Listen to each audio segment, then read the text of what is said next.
Welcome to Tenor Tech, where I solve the problems you didn't even know you had. You start by powering and connecting the Acto keyboard. Plug the USB-C cable or insert the 4 GHz dongle. Once done, enable Bluetooth on your host and select the Acto model if pairing. Make sure to charge at least 30 minutes so the battery has enough initial capacity. You should also install the manufacturer utility app when available because it unlocks layout profiles and function key mapping. If prompted, accept any device permissions. This ensures full feature support and reliable first-run behavior. You next configure layouts and macros in the Acto utility. Start by selecting a profile and remapping the function row or modifiers for your workflow. Try a quick media shortcut to confirm behavior.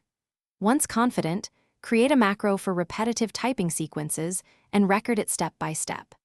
Make sure to save changes to either the keyboard's onboard memory or to the cloud if the app supports sync, because that lets you switch hosts without reprogramming. Finally, test across apps to verify consistent results.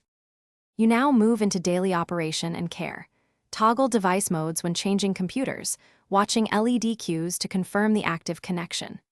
Regularly check for firmware updates in the Acto app and backup profiles before applying updates to avoid losing customizations. For physical upkeep, gently clean keycaps and keep liquids away. If keys act up, perform a factory reset, repair the connection, and reinstall drivers if needed. This single troubleshooting tip usually restores normal function after software or pairing glitches.